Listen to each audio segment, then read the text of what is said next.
Bonjour à tous et à toutes. Bienvenue au comité plénier public numéro 1 du 30 mai 2022 de l'arrondissement de Fleury-Mont. Donc, la séance est ouverte. Au niveau de l'adoption de l'ordre du jour, est-ce que tout le monde, ça va pour tout le monde? Oui, madame. Parfait. Procès-verbaux, on n'en avait pas puisque c'est la première rencontre qui est publique. Questions et commentaires sur les agendas? Ça va? Ça va, parfait, merci. On passe maintenant au dossier 5, dossier d'analyse ou en cheminement, et 5.1.1, contrat de performance, bilan sur le déneigement pour la saison 2021-2022 et les travaux estivaux pour 2022. Donc, on a avec nous M. Carlo Casaro et Antoine Petit. Antoine Petit, bienvenue avec nous. Et personnellement, je suis accompagnée, j'ai oublié de le dire, de mes collègues, donc Mme Danielle Bertol, Mme Joanie Belrose et Laure Tarc-Lavoie. Et nous avons aussi le directeur de l'arrondissement, André Blais. Donc, à vous, messieurs. Parfait. C'est le même principe, je dois partager la présentation. Oui. Bon, alors, bonjour et merci de nous accueillir. Donc, l'objectif de la rencontre aujourd'hui, en fait, c'est de faire effectivement le bilan du portrait hivernal de la saison 2021-2022. Dans les sujets, il y aura également le portrait des recueils de déneigement, le portrait des recueils de nids de poules et à la fin, nous allons vous présenter la planification des travaux estivaux de la saison 2022. Période de questions, en fait, ou commentaires, mais je vous invite à y aller au fur et à mesure pour accéder là. Donc, au niveau des précipitations, si on fait un petit récapitulatif de l'hiver, en fait, l'hiver a débuté un peu plus tard que l'année dernière, quand même le 13 novembre, c'est quand même assez tôt, il a terminé le 19 avril. Les précipitations sont relativement, quoiqu'on n'a pas l'impression qu'il y en a eu beaucoup, mais il y a quand même eu 232 cm de neige. La seule chose, c'est que les précipitations fondaient rapidement. Il y a quand même eu beaucoup plus de jours, beaucoup plus, au moins une dizaine de jours de plus de précipitations, donc 97 versus 88 l'année dernière. Mais la différence est qu'au niveau des jours de pluie, où nous avons eu beaucoup de pluie, d'averses, donc 57 jours versus 22. Alors ça a eu un impact effectivement sur les nids de poules parce que avec les journées de précipitation de pluie, il y a eu des fluctuations de température, des grands écarts de température jour et nuit. Si on regarde un peu plus en détail au niveau des requêtes de déneigement, si on regarde la dernière barre du tableau, nous avons 878 requêtes que nous avons eues dans l'année, comparativement à l'année dernière à 705. Donc, nous sommes en deçà de la moyenne, mais il y en a eu quand même un petit peu plus que l'année dernière. Maintenant, les mêmes requêtes, si on regarde par la répartition par arrondissement, au niveau de Fleury-Mont, vous vous situez à 184 requêtes sur le total. Comparativement, l'année dernière, c'était 189. Donc, c'est relativement la même chose que l'année dernière au niveau des requêtes de déneigement. Si on fait la corrélation entre la population pour remettre le tout de manière à ce qu'on puisse comparer les choses en toute égalité, vous vous situez à 21% des requêtes et l'arrondissement, vous êtes à 28% de la population par rapport à l'ensemble de Sherbrooke. Donc, par rapport à l'année dernière, il n'y a pas eu d'évolution en tant que tel, c'est la même chose, même s'il y a eu peut-être un petit peu plus de requêtes de neige en tant que tel par rapport à la population. Et on voit que les gens de Fleury-Mont, en tout cas, se plaignent un peu moins que les autres parce qu'on a le ratio 4 requêtes par 1000 habitants qui est le plus faible de toute la ville. Mm-hmm. Ou bien le travail est bien fait, ou bien on est moins plaignant. Oui, peut-être un mélange des deux, oui. Ou, effectivement. Maintenant, au niveau des requêtes par entrepreneur, parce qu'à Fleury-Mont, vous avez quand même deux entrepreneurs qui est Excavation Gagnon et Énergie. Vous avez le tableau ici qui est comparativement à la ville, parce que nous effectuons du déneigement régie. Nous avons 189 requêtes au total, alors que les deux entrepreneurs de vos secteurs, c'est respectivement 87 et 74 requêtes qu'ils ont eues de déneigement. Oui. Si je comprends bien, Florimont, c'est le seul arrondissement où il se fait du déneigement par sous-traitance. Non, c'est juste qu'il n'est pas dans notre tableau parce que c'est comme ça. Il y a Roquefort-Vest qui est l'autre secteur qui a du déneigement par contre. Avec énergie. OK, merci. C'est pour ça que Verpasse, lui, est à Roquefort-Est. Mais encore une fois, si on fait la proportion par 100 km de rue par rapport au contrat, bien, vous voyez qu'on est à peu près tous au même niveau, dans l'ordre d'une trentaine de requêtes par entrepreneur, que ce soit des rues ou pas. Maintenant, au niveau des requêtes de nid de poule, cette année, comme je vous ai dit, nous en avons eu beaucoup à cause de fluctuations de température. Il y a eu 1125 requêtes à travers la ville, comparativement à l'année dernière à 554. Donc, c'est du double. C'est quand même pas le 1125, c'est quand même beaucoup, mais c'est quand même pas ce qu'on a déjà connu dans les années, je n'étais pas ici, mais quand j'ai regardé historiquement, autour de 1700 requêtes là, qui étaient. Puis, si vous me permettez, il y a aussi, parce qu'on a remarqué que l'arrivée du formulaire web pour la saisie de requêtes a beaucoup accentué le nombre de requêtes de poule. La statistique est là, mais pour la comparer avec l'année passée où ce formulaire-là n'était pas présent, c'est pas du facteur 1 pour 1, entre autres à cause de ça, parce qu'on l'a remarqué dans plusieurs autres types de requêtes que cette avenue-là a beaucoup changé la donne pour le nombre de points. En ce qui concerne l'arrondissement Fleurimont comparativement à l'année dernière, on voit que c'est 29 versus 36 cette année au niveau des requêtes. Et il y a eu un accroissement de requêtes à travers les rues. Donc, dans les rues, les palmarès des rues qui sont les plus touchées dans votre secteur, vous avez le tableau ici, Pépin, Conseil, Saison, Tignes, Normand, Saint-François. Il y en a beaucoup d'autres, mais à partir des autres rues, c'était soit 5 requêtes et moins par rue. Mais il y a quand même plusieurs rues qui ont fait l'objet de requêtes. Oui. Est-ce que via les nids de poules, quand on va sur ce qu'on appelle, nous, le tableau de bord des élus, on le voit, les nids de poules sont-ils entrés dans cette... Ils sont entrés, oui, vous pourriez voir les requêtes, mais ils ne sont pas présentés de cette façon-là, par contre. OK. Si vous faites faire un travail de jouer avec les données, pour pouvoir les regrouper, là. Okay. Mais vous seriez en mesure, si de le voir. Si vous faites une recherche probablement par nom de rue, vous seriez en mesure de le voir. OK. Parfait, merci. Est-ce que le nombre de requêtes là, au niveau des poules, là, comme on voit avec nos conseils de la saison, tout ça, est-ce que vous le comparez avec les rues qui sont présentes dans le groupe 1 ou des fois il peut y avoir un problème de nid de poule, mais pas, c'est juste un problème en surface? Ben, oui, en fait, souvent, ce qu'on vient faire, c'est que ça dépend des rues, là, parce qu'on vient souvent l'analyser cas par cas.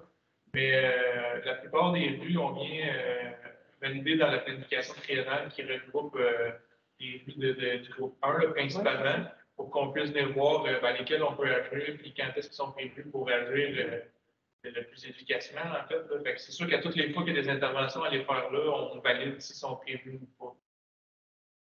Parce que je vois comme Saint-François, c'est la 6e, là, puis il n'y a pas de travaux prévus sur Saint-François. Ça ne veut pas dire, par contre, qu'on n'interviendra pas si ça a un impact, soit au niveau de la sécurité ou au niveau des opérations de déneigement, qu'on ne va pas faire un rapiéçage mécanique à cet endroit-là, mais vraiment ponctuel pour tout ce que c'est déclaré. Puis en fait, des fois, ces interventions-là, c'est la même ou très près. Là, fait que des fois, les doublons sont triés directement au Saint-Club, des fois non. Fait que c'est pour ça qu'on va aller voir. Si sur les 6 exemples de Saint-François, il y en a 3 c'est le même niveau, au même endroit, même date, ben on l'a traité, puis ça vient diminuer beaucoup le nombre de requêtes. Tandis que comme Tignes, ben, c'est vraiment le tronçon rallye qui va être adressé cette année. Fait que celui-là, on intervient seulement pour sécuriser le temps que les travaux se fassent, puis ensuite, ben, on gère le bâtiment. Parfait, merci. En ce moment, on peut pas faire quelque chose de différent. Exact. Souvent, chaque requête est principalement un nid de poule. Parfois, c'est, exemple, un tronçon de telle rue à telle rue, présence de plusieurs nids de poule. On va faire notre propre évaluation puis on va l'adresser. Mais ce sont des plaintes distinctes. Exact. Ça fait le tour du bilan en tant que tel. Maintenant, je pourrais passer au niveau de la présentation de la planification des travaux. Au niveau de la planification des travaux de pavage dans le budget d'infrastructure qui nous est, dans le fond, ce sont les rues pavées dans lesquelles elles ont été analysées, puis en collaboration avec le SIU et le budget d'infrastructure qui provient de leur part, nous, on exécute des travaux. Dans cette enveloppe budgétaire, il y a la rue Allard qui va être faite probablement d'ici 3 semaines. Donc, c'est Des secrétaires. Exactement. C'est la seule rue dans l'enveloppe budgétaire BI qui vous touche à l'arrondissement de Fleurimont. Pour notre part à nous. Oui, notre part à nous. Pas pour le SIU, mais pour la voirie. Ça, c'est une rue du groupe 1. Exactement. Au niveau du budget d'opération, cette fois-ci, comme vous voyez, ça, c'est vraiment notre budget annuel de pavage. Il n'y a pas de rue en tant que telle dans laquelle on va effectuer des hauts travaux. Ça ne veut pas dire qu'on ne viendra pas faire du remplissage, mais la priorité cette année n'est pas dans Fleurimont, elle est dans Rock-Forest. C'est une alternance que l'on fait aux 5 ans. On tourne d'arrondissement pour l'année dernière, on en a fait quand même beaucoup ici à Fleurimont. Surtout l'année d'avant, en fait, c'est que ces travaux-là, ça cible principalement les resurfaçages. Ce que Carlo disait, c'est que cette année, pour nos budgets d'opération ou c'est notre budget d'entretien, cette année, le secteur qui a été ciblé, c'est Rock-Forest pour plusieurs raisons, dont le fait qu'il y a beaucoup de travaux au centre-ville et des travaux majeurs de Quignès à Fleurimont. Qui génère beaucoup de détours avec la gare, le dépôt des Grandes Bouches, tout ça. Fait que l'arrondissement des Nations, l'arrondissement de Fleurimont sont un peu écartés de nos budgets d'entretien pour des travaux de type majeur, parce que, bon, avec les détours, c'est pas vraiment le temps. Puis, on profite du fait que l'année prochaine, c'est Rock-Forest qui goûte avec les travaux de l'échangeur d'air, de bois et d'un certain François Portland. Fait que c'est un peu pour ça qu'on a intercalé notre rotation de cette façon-là. Par contre, comme Carlo le disait, évidemment, les enjeux de sécurité, on les adresse pas pour le pool, rue d'aqueduc qu'on vient paver, puis des remplissage mécanisés de type palliatif dans les rues locales. Ça, c'est sûr qu'on va en faire, mais moins que dans les années à venir, parce qu'on essaie d'éviter les secteurs à cause de tous les chemins de métaux qui sont présents sur notre territoire. Fleurimont risque de revenir dans les priorités dans 2 ans. Une année à 2 points. Une année à 2. Oui. Parfait.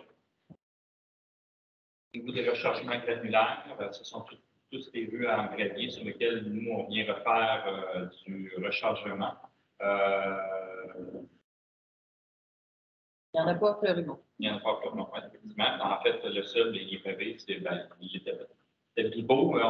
Il est pavé, là? Il est pavé, mais on ne savait pas tout cette année, on le mettait, mais finalement, ça a passé, donc il n'y aura pas d'intervention à ce niveau-là. Donc, ça va être la même chose au niveau de la poussière.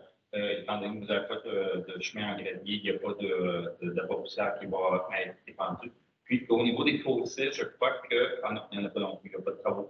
Ça ne veut pas dire qu'on ne viendra pas intervenir, mais nous sommes en train de faire une planification triennale sur justement la planification d'entretien des fossés de manière à ce qu'on puisse le mettre dans une séquence régulière et non pas que ce soit ponctuel comme on le fait actuellement là, depuis 2 ans.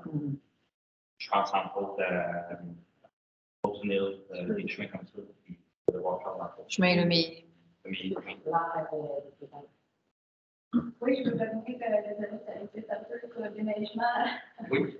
Moi, j'avais beaucoup d'appels en lien avec la quinzaine qui est devant l'école, qui avait été problématique. Puis quand je l'avais regardé avec le secrétaire, parce qu'on avait dit que c'est une école dans le groupe 1, mais quand on a regardé sur la carte interactive, on avait vu le groupe 2, fait que ça s'était confirmé la quinzaine année qui est effectivement un groupe 1, un groupe 2 dans le déneigement. C'est un groupe 2, c'est pas une artère.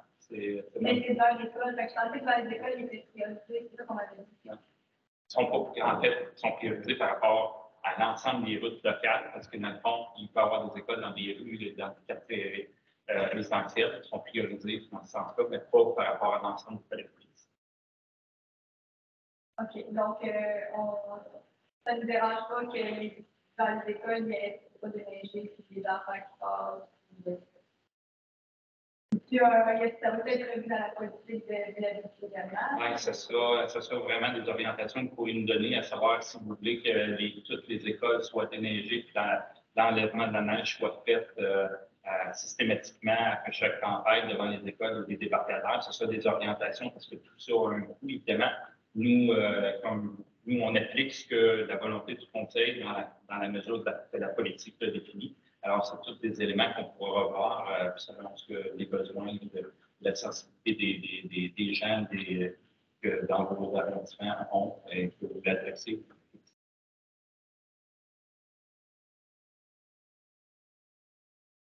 Moi, j'avais une question peut-être sur les fossés, avant votre comment. Là, vous dites que des fois, on intervient sur des fossés. C'est quoi les facteurs de décision qui font que vous dites cette année, on intervient là, l'année prochaine, on intervient là? En fait, actuellement, c'est quand il y a soit la végétation qui est trop présente, qu'il y a un problème d'écoulement d'eau ou que la sédimentation est trop grande dans le. Ce sont les critères sur lesquels on va intervenir. Donc, si effectivement il y a un problème d'écoulement. Alors que l'approche qu'on veut faire, c'est faire une évaluation complète et puis de les quantifier et de les catégoriser en fonction de leur état d'avancement de la végétation, parce que ça ne veut pas dire parce que la végétation fait un problème d'écoulement. Donc, c'est pour ça qu'on peut y aller avec un plan plus structuré, avec des critères vraiment plus définis. Je ne sais pas les autres avec des questions, sinon moi j'ai juste quelques petits commentaires par rapport au déneigement. Donc, je vais y aller. Sur la rue du Concorde, là, à un des bouts, elle se finit avec un genre de petit thermomètre. Puis, les citoyens me disent que quand c'est l'hiver, le camion n'est pas capable de faire le tour pour déneiger, pour qu'il recule. Puis les camions qui enlèvent les déchets, la même affaire. C'est quand même, c'est un rond de gazon, il n'y a rien de particulier.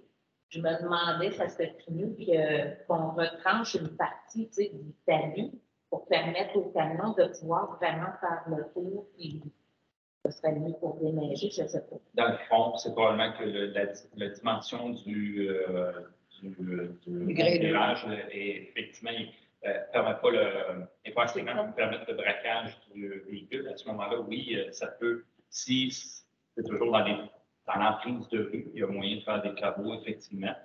Tu sais, il y a un rond de gazon au centre. Ah, OK. J'imagine que ça appartient vite, parce que ça pourrait être comme enlevé un petit peu. En tout cas, je ne sais pas, je vous dis si vous voulez le considérer. J'imagine pas. Parce que même les camions à déchets, semble-t-il, sont obligés de reculer pour. En tout cas, ça a l'air bien compris. Si, effectivement, on peut l'analyser, puis si au niveau de la population locale, il n'y a pas d'enjeu. C'est ça, exact.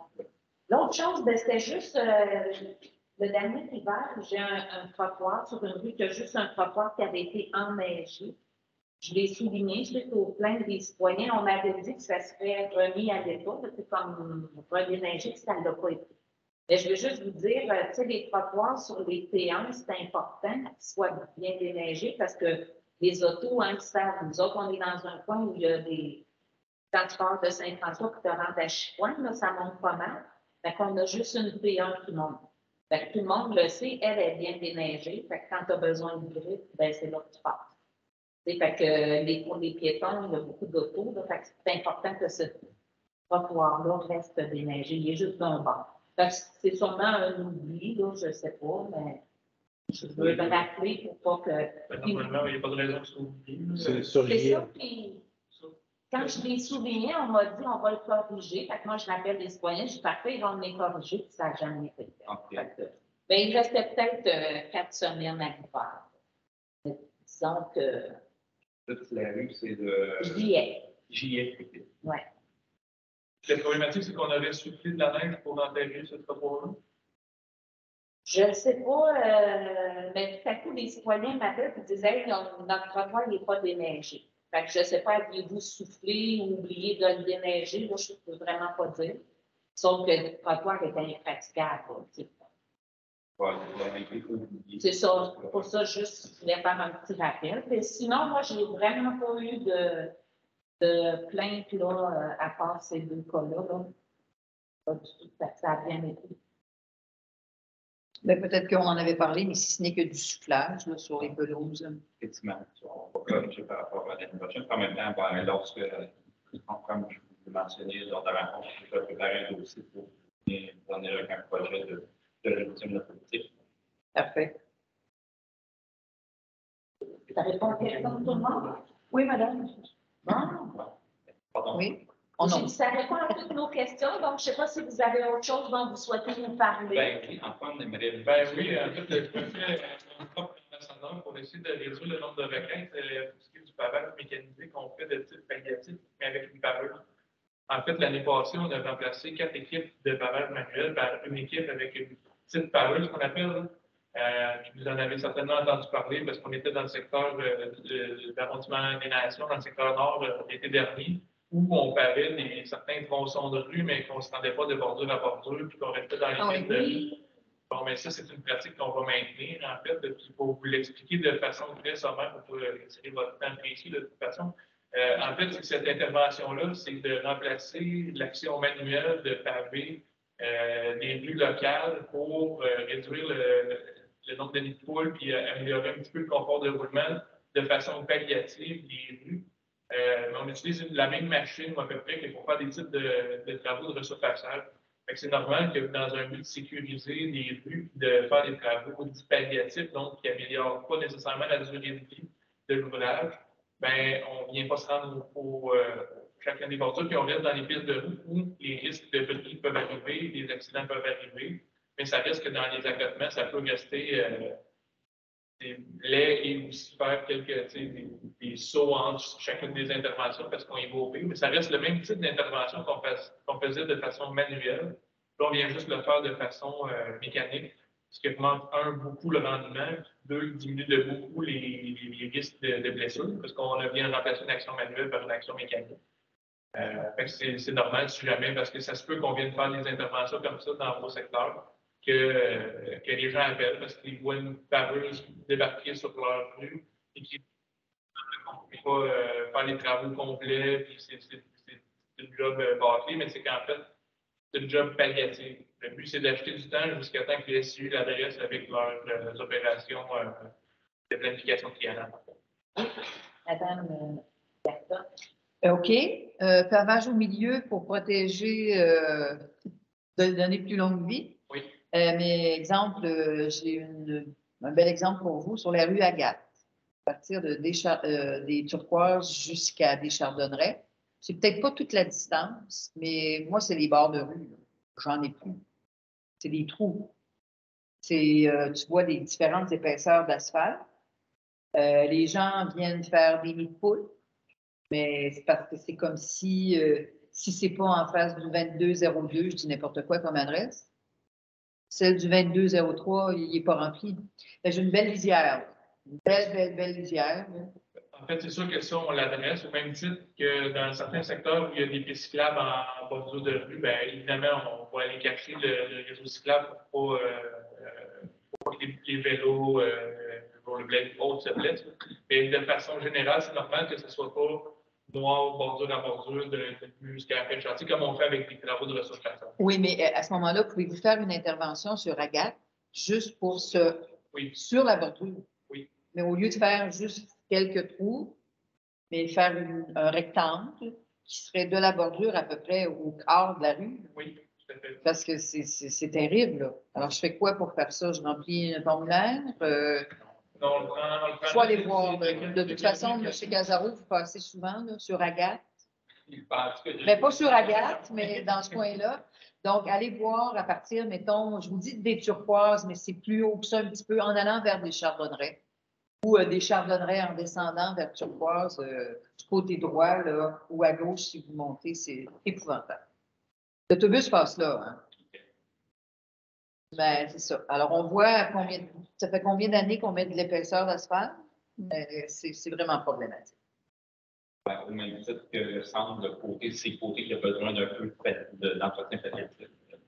Je sais que ultérieurement, cette partie-là va être faite, mais ultérieure, c'est quoi? Ouais. C'est 6 ans, 7 ans, 5 ans, je ne sais pas. Là. Alors, je vous demanderai d'aller voir. Parfait. Puis merci de ces informations-là parce que oui, on avait remarqué ça là, à des endroits. Puis personnellement, je trouve que oui, ça nous donne par rapport au Ben, ça nous permet d'en faire pas mal plus dans une même année. Donc, on vient essayer de rattraper la roue entre le retard d'entretien versus ce qui est prévu par la SIU, surtout dans les rues locales. C'est pour ça que on a du budget pour faire ça, puis on l'applique justement dans cette optique-là pour que ça aille à bonne place. C'est certain que pour le citoyen, parfois ça peut paraître incohérent de ne pas paver, mais c'est parce que pour nous, au volume, au kilomètre de rue que nous avons, le peu d'asphalte qu'on ne met pas, ben, c'est du tonnage qu'on récupère quand même. Quand on dit du tonnage qu'on récupère, c'est quand même des sommes de budget qu'on a pour pouvoir faire d'autres éléments comme ça. D'autant plus que si les bordures, les bords sont encore bons et assez sécuritaires. Oui, On s'entend que c'est du palliatif. Donc, on est content d'être en plénier public pour que les gens qui vont nous écouter sachent ça, pourquoi des fois il y a des bandeaux d'asphalte qui sont faits, mais qui ne sont pas de bordure à bordure. Ben, merci beaucoup à vous deux. Merci. Je vous souhaite une bonne fin de journée. Et nous, c'était le dernier sujet qu'on avait à l'ordre du jour, à moins qu'il y avait des questions directes. Non, madame? Non, ça va. Donc, on va déclarer la levée de la séance. Merci à tout le monde. Bonne fin de Merci. journée.